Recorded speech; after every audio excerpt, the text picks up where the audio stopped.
Hi and welcome to Spiritual Link, the podcast. A podcast about how developing spiritual well-being can help you in your daily life and how that can enhance your confidence in who you are and what you are. The podcast is hosted by Ines and Tor. Ines is a development medium with over 30 years of experience in the field, and Tor has been her apprentice since 2013. In this episode, we talk about chakras, regression, death, and free will. You can support us by sharing the episode on your social media channels, subscribing to our podcast, and leaving a review. Remember, you can always find us on @SpiritualLinkCo on Instagram. Good morning, Thor. How wonderful to see you. How wonderful to see you too. How you been? I've been very well, thank you. Nice and chilly, isn't it? It is very nice and chilly. I went for a walk this morning and it is surprisingly busy outside. Yeah, I agree. It is very busy. I've been outside as well. Yeah, I know. Everyone is trying to be so normal. Yeah. I have a quote, you won't believe this, from the BBC, which I will not sort of assume that is mine because other people will have. But at the end of our session, I will say it. And it is so true. So very, very true. I think the whole world is just adapting now, aren't we? We are definitely just adapting, but I suppose I'm just sort of like, when lockdown happened last time, the streets were so quiet. I know. If you went out, there was like no one. Well, now when I went this morning, it was like quite busy. Yeah, it was. Yes, it's good. Yeah. It's good. I'm also pleased that some of our sort of industries are able to keep open. Yeah. And I feel for everyone whose livelihood is on the block. What can you do? Yeah. I don't know how people survive sometimes. I take my hat off to them. When they're interviewed, they don't have to say it's tough. You can just sort of imagine yourself. Yeah, so, you can just tell. Yeah. Well, hopefully that's where we are here to lift some spirits, to give some encouragement, to give some positivity, and give some people something else to think about as well, or some sort of other kind of wisdom, I suppose. Yes, absolutely. And also this is, the self-help that we can offer, relaxation or meditation is just, it is so vast, what we are able to do with ourselves, because in meditation, what we're trying to find is the sound of that, of inner silence. And obviously when we are meditating, we're opening the chakrams. And by opening the chakrams, we're opening thought waves. Thought waves are also communication. And so when they're open, they link with communication or thought waves that are around us, but that are also coming from ourselves. But that inner silence, we need to find that.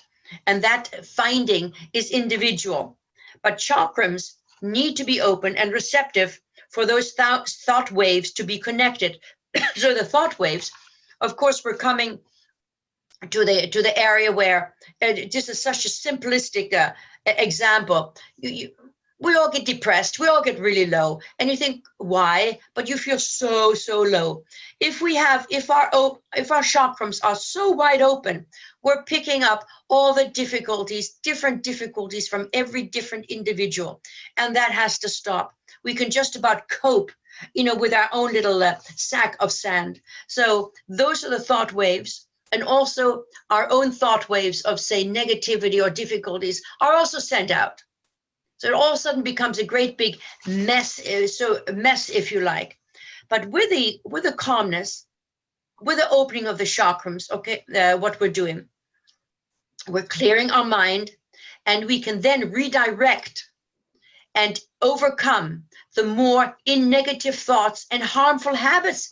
Actually, let's say we have to feast before going to bed and we're putting on weight all the time. We can redirect negativity. It's negative because we might be putting on weight. That extra weight is harmful to our legs, to our, to the blood, to the heart, and so on and so forth. So these negative thoughts that we have, not good enough, nothing will ever happen, harmful habits that we might have established, but our mind does have the ability to overcome these situations. And if we do, then we can say we are in control of our life. We're in control of our emotional selves. And when we are low, as we can just imagine, difficulties that are around us are never ending. There's a feeling of pointlessness. And actually, it's very difficult to move away from this depressive atmosphere that's we're building up in our own mind. Yes, of course, we all know that. But to think or worry about something that might happen is just as bad for our body and mind as if it had happened. And it's not really as simple as that. But everyone has a form of emotional weakness, a feeling of insecurity. We are human beings. But of course, to bring forward a calm state of mind through the meditation, by seeing things clearer and giving ourselves confidence, we can bring our emotions under some sort of control before they actually spiral out of control. And this is what I'm saying there is the preamble to the continuation of the regression that we have been speaking of. Why and what good does it have, and so on. Again, it'll be individual. But to know a little something of what has happened in our past can actually open the door of understanding ourselves a little bit. Is there anything, Thor, in your wisdom that you would like to bring forward on that? Meditate every day? Yep, absolutely. Yeah. Take 5 minutes. Just take 5 minutes. And that 5 minutes can be on the loo, because that's sometimes the only place where you have privacy. If you're living in a household or you're sharing facilities, guess what? That's the only place someone will not come knocking on your door. No problem, none whatsoever. And when people say, oh, the guides can see everything that you're doing, don't worry, they're not interested where you're doing the meditation. They're not, oh God, here he goes again, or here she goes again. Just go with the flow. Just meditate again and again. It takes time. And then other things crop up, which are equally unpleasant. However, if we come to the point of regression, really important, because regressive states normally mean that one is regressing rather than progressing. But in the sense of what we're trying to achieve, it can actually mean both. So regression, but progression as well. And that means the possibilities are absolutely, absolutely enormous. So if you can imagine the totalness of life, whilst our mind can only envisage the situation of life that has been and a life that is yet to come. But if you look at it without time, the time is altogether, it is a circle. And where is time formulated? Time is formulated in our minds, of course. So if we can bring forward a situation to create the regressive state, then there's no reason why we cannot progress into that situation according to now and the future in the same way as we're able to progress into the rear of time, because it all has happened. But of course, the future has not happened yet, but it has in a way. So I'm going to speak very slowly, not because I think you're idiots, but because just of this sort of not double Dutch. So the future has not yet happened yet, but it has in a way, because all pathways, all times for each and every soul have been planned. It's like saying it's a situation of all pathways from the other side of the barrier. And other side of the barrier is that point, as no one can see, the guides cannot see beyond the point of the barrier. So we die. Let us assume then you can accept we are in that area of we can become guides. Maybe we're waiting for another life. There's grandma and grandpa, everybody else. They're just waiting, sitting, waiting, whatever it has. But at one time, when we have finished our karmic pattern on this side of the barrier, then we're drawn into another form of energy, another form of dimension. And what is on that other side? No one actually knows. But so The situation of all pathways from the other side of the barrier have been arranged before anything happens, before all perhaps billions of years needed perhaps to be there. So there's always the plan for each and every one of us individually. In a way, it makes sense, because otherwise there would be no karma. So everything has been planned for billions of years, as we can only understand time and some sort of move forward for each of us. And so the total path, and if we take just one spirit, and the total path of that spirit to whence it reaches the point of the barrier has all been mapped, as though, let's say, as though a draftsman or an artist has mapped the whole situation as we draw a map. So you see, the map of life of that particular spirit has been mapped out, as it were. And so, of course, the future is known, because the future is there. So we can also, in a small way, we can also understand that if we talk of opportunities in our life arising for us, and then we choose by free will to take a different path, but inevitability, at some point, whether it be in this life or another, we need and will have to come to that possibility once more. So the karmic pattern still has to be completed, come what may. It makes no difference. So if we say that the future in the terms of time can be seen, what it really means is that one would see their karmic path stretching out further than the time of where they are at this point. So if they are back, one person is back in the 16th century, and they can see that very well, but they can, if needed, and when I say if needed, it will be dictated and directed by the power of spirit to see if it is correct and wise and useful to yourself.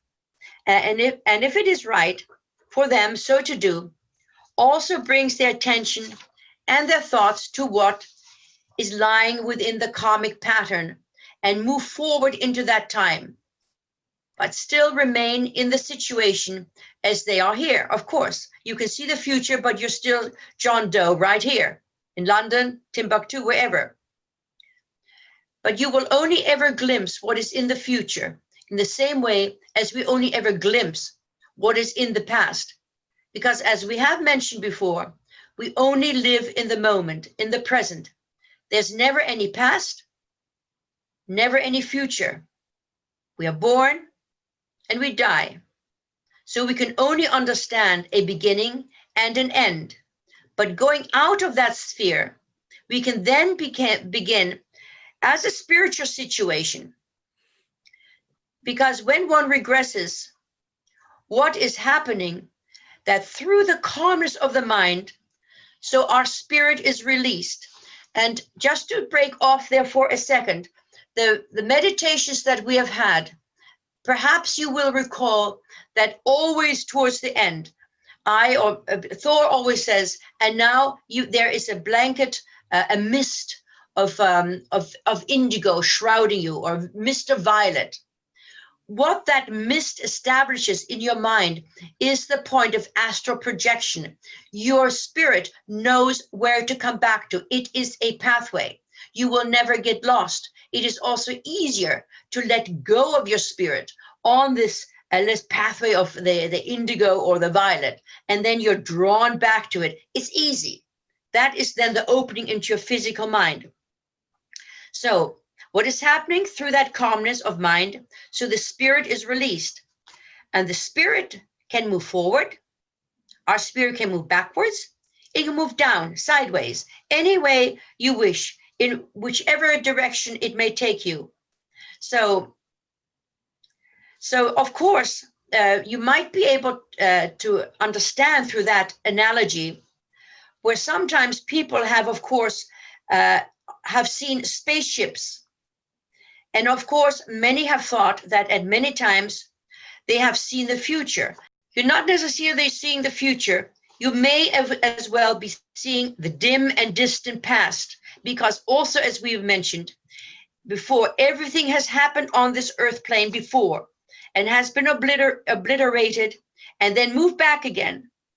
So it's not necessarily the future, but sometimes there is the ability in that state of calmness for the spirit to travel forward, as a clairvoyant mind can move forward and see the future, but can, of course, within the karmic pattern, also move past. So it is difficult maybe to understand that everything has happened before. What I do know, that there will be scientific or archaeological discoveries which will sanctify and prove that everything that we have now, I'm not talking about Atlantis either, that everything we have now, we have had before and has been moved away. So the past is very much like now as we have it. It's almost as if, let us say you're standing at a street corner. Let's go somewhere, say New York, we're in London, say you go to New York. And you're standing there and you have this funny sort of wobbly feeling, déjà vu. You can't quite understand it, but because you've been there before. Maybe a billion years ago, who knows? But we have had these same experiences before. That's why déjà vu happens. Or you're sitting at a table and something very wobbly happens and you think, God, it's very weird. Okay, now then, what we're trying to ascertain. So you see the past, so you see the future, and what possible benefit can that have on ourselves? What it does, of course, it can provide clarity about the past, clarity of who and what you were. It can provide clarity of why you are perhaps afraid of something. It can even provide clarity on some forms of illnesses. It is never a punishment. We are never, ever being punished. I know many of you who are listening will say that is rubbish. All it is that it is cause and effect, that what we dish out, we also have to learn what it feels like to receive of the same type of treatment.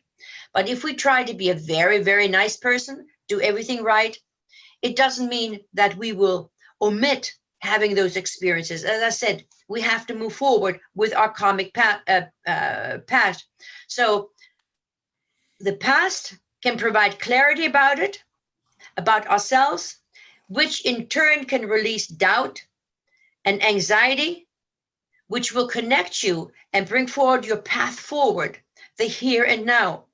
Sifting, say, through old emotions. It also draws in healing into your life, tearing down all old energies and being able to rebuild your life is a complicated process.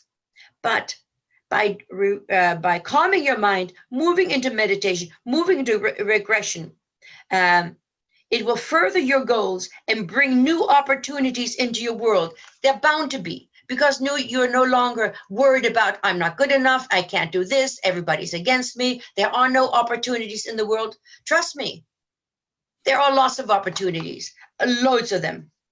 And that, of course, is almost like saying you're transitioning into a new chapter of your life because of your options. Sometimes it's a little bit unsettling, of course, but change does not come easily.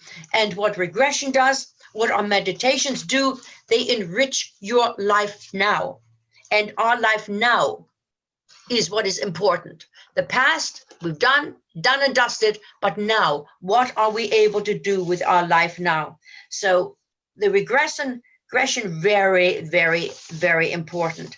As I stop yapping. So I have, so I suppose I have two questions from that. Sure. So, just in a short version, when we die and we're like in between lives. Yes. Where do we go? It literally, we become as nothing. The colors that we explained from the chakram colors, everyone has a predominant color, which denotes personality aims, vulnerability, emotional, physical, that means illnesses as well. And there, what I've heard, rounding up on your question, is there are some mediums who are actually able to see the colors in the aura to such an extent whereby they're able to tell the individual what might be happening in the way of illnesses in the future, not huge future. So they would then suggest changing the diet, or stop smoking, or don't drink so much, or you're not eating enough greens, all those things. It's a specialized area, very, very specialized. Owen Potts, who I worked with, he had that ability. And I remember him saying to someone once, today, they came for reading. He was also an amazing healer. He said, today, if you do not change your lifestyle, you will have cancer. Today is the day you're going to stop smoking. It was today. There is a cutoff point with all of us. So once we die and we're in the ethers, the body has gone, but we become a certain color. And once we adapt, not everyone adapts to life, to being in spirit. They're still holding on, either their loved ones, or they had a wonderful life, or even a very unpleasant one. It goes on, and because we store the memories of all time. So when that transition period is over, then we turn a golden color, not gold as we know it, but it's a neutral color. And then again, we're given a new color for the next time. It's almost in limbo. So when we also do exorcisms, what happens, that spirit is stuck in a place, in a warp, time and time and time again. So depending on who the individual, the spirit is, either we're sitting there, we can become guides, helping, and so on and so forth. And guides also each have different responsibilities and different talents and abilities to do things. So when I was in trance a number of times, there were drinks. I think I've told you this, Thor, drinks. I had a scotch at that time, and there was a soda water for somebody else. Somebody else wanted a glass of wine. Because they're only molecules, and the molecules can be broken down and drawn through. I won't go into that now. So once we're in spirit, we are still, it's a different area, of course. Either we are doing work, such as guiding. Perhaps we have reached the end of our lifetimes at this side of the barrier, and we're zoomed across again. That type of situation, that's all it is. So it's a bit like a waiting room. Yeah, that's a good idea. Yes, it is in another vibrational level. Basically, you're in a waiting room. If you're not out working, you're like in a waiting room. Yeah. That's good. I think that's very good. Yeah, absolutely. Yes. So my second question is about free will. You mentioned free will there, right? Yes. It's like, I suppose it is an interesting question around, because it's like you said, we have free will and we might choose differently to our karmic path, but inevitably we will always have to go back and do that. Uh-huh. So then, like, where does it, I mean, it's a tough question to answer, but it's like, then where does free will begin and end? And why does it even exist? Well, it's learning. There are some life forms on different planets that have total free will. That to me sounds messy. When everything is, okay, I can do whatever I like to, but it's not the right thing. So what, that sounds really messy to me. Yeah. And others are very regulated, but we are not puppets. So to find the right pathway throughout time, it doesn't matter if we go back to caveman times or whatever, the human mind has always needed to relax. Whatever they say the gods they believed in, it doesn't matter, because you move towards something you believe in that might help you, and you concentrate on that, again clearing your mind. Or you're digging a hole to find water. You're intent on that. So it's already a form of meditation. But we here on earth, we have some free will. That's why if we're able to meditate, remove ourselves, because what we want and what we will get or need to have is sometimes not compatible. And that is really, really hard. So if we are able to really let go, and then are able to acknowledge the path that is correct, It's like a little, when you're doing the right thing, it's like a button that's loose and it's hanging by one little thread and you're fiddling around with it all the time, but it's wrong. It's like going down the road the wrong direction. It's just something inside of you. If we're able to do that, lo and behold, you will not have, say, if we talk in monetary sense, less money, or you might not meet the right person, but you will actually fulfill your karma, which could be far more beneficial than what you have in mind. So looking at the plus side. So meditation, the relaxation is, and connecting with a guiding force is what makes, let's say, spiritually, others are doing it too. And we're not the only ones, but gives it that credibility and the knowing. You know when something's around you. I know when my guides are close. Trust me, I get my prayer mat out every morning. Another day, I need help. I need help. Yeah. So by knowing that, by feeling that connection, then we know either it's right or wrong. And perhaps sometimes even, maybe we're meant to have our own way. Let's see where it leads you, mate. What a shame. Should have listened to me. No. But we do have some free will. We're not puppets. We're not meant to be puppets. Yes. Right. Yeah. What was your anything more on regression that you wanted to add? Well, I think the important area on regression certainly is that we can go through all backwards, forward, sideways, and so on and so forth, which means that not to immediately assume that because you saw a spaceship that you're in the future. Yeah. Because we don't understand as human beings that we're actually in a circle. None whatsoever. Let me see. Like a time loop almost, isn't it? Yeah, exactly. It is a time loop. What is I going to say? Let me see. Where is this? Oh, yes, it's still on regression. Everything is one, what we're saying. We're dividing it, of course, ourselves into perhaps understandable little sessions so that we can think about it a little bit. But in that sort of regressive state, or then the meditative state, we don't always necessarily regress automatically, but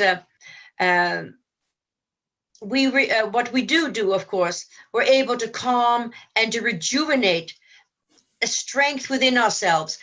We must not give up. We must never give up. And that strength we find in ourselves simply because we've seen something. Maybe that's really difficult. Maybe why you don't like, say, spirituality or anything to do with that is because maybe you were at Mount Sufis and you worship other gods, you gave your pennies, you gave your food, and then lo and behold, it erupted. You managed to escape in a boat, but your family didn't. So what are use other gods? And that thought pattern can come back, that can stick with us into the next life as well. But our mind is actually has enormous depth, enormous understanding as well. And that is that is a gift that we're able to get, but also the gift of life, that every day is worthwhile. And it's that feeling deep within ourselves, which we don't always have. I don't always feel that, which we can't actually describe, but the feeling that life is good, that life is sweet. And what we're doing is bringing forward, again, that balance in ourselves to move through the situations of our life right now. That is as good as it gets. We are meant to live now. We're meant to have as much happiness, fulfillment, dreams come true as we can now. That's why regression is helpful. That's why meditation is helpful. That's why understanding the power of spirit is helpful. That's why colors are helpful. But what is more important is to know that you're not doing anything wrong. If you do it differently to us, fine. If it works, fine. All we're doing is giving an idea, a link, which we have proven is useful, and to many of the others that have attended our groups and so on. But what I was going to say, what I saw on BBC yesterday, and this is not mine, let's build the new difference. The life will be different, but let's build a new difference. And all of us build a new difference. How we're going to survive, how we have to plow through whatever is in store for us. I mean, we all hear that the COVID is not going to leave us. So we have to work around it. It doesn't acknowledge Christmas or death or that we have to visit somebody. That's irrelevant. Let us build a new different. I like that. Yes. I wrote it down. It said, let's build the new difference, because it will be the difference. Yeah. And there will be a new difference. Yeah, there definitely will be. It will. Yeah. At the moment, I believe you said that there were more people around this time with a lockdown. But, people sitting where I'm living, Costa was open, but you can't go in. It's freezing cold. Everyone huddled, in their jackets and whatnot, having this takeaway coffee, just trying to be teeny weeny bit more normal of what we understand to be normal. Yeah. And I suppose that's what has to change, right? I think we have to dramatically change what we understand to be quote unquote normal, because it's just never going to be. But look what happens. The dinosaurs also became extinct because of, of global atmospheric conditions. And then we were top of the food chain. Something had to go. The big ones, they ate too much. Carnivores and the herbivores, too much. Little planet. So here we are. Yes. Maybe it's our turn to be culled a little bit of thinning out. I don't know, who knows? Who knows? Who knows? All right, Ines, thank you for another amazing Friday, and learned lots more about regression. And, I can sort of concur and just say it is an incredible experience of richness each and every time I have regressed and seen different past lives. It just, it just expands your understanding of reality. I mean, obviously there are days where I still feel anxious and worried, and you get upset with people at work and whatever, we are human. Yeah.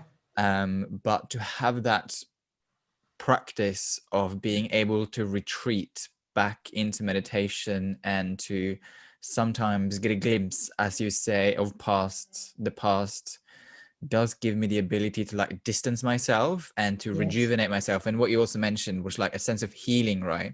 So we can refill that cup with some nice rejuvenating energy. Absolutely. That's right. To find that peace within ourselves. And it's there. The mind is a peaceful instrument. If we get upset about things, which we cannot help, but whatever the situation, it's one. If we get anxious about it, it has one. Yeah. And we can exercise our mind. Absolutely. I mean, in Greece, they have the worry beads. Guess what? Go right through them, to try to get rid of whatever's going wrong in their taverna or whatever it is. Yeah. We all have different methods. Yeah, exactly. We just do it with the mind and colors and sounds. Yes, it is. It's all down to colors and sounds again. Yeah. Exactly. So good to talk with you, Thor. Always. Thanks, the same. Always. Thank you. Thank you for listening to this episode of Spiritual Link, the podcast. If you have any comments, questions, or wants us to explore a topic, please reach out on our Instagram account @SpiritualLinkCo.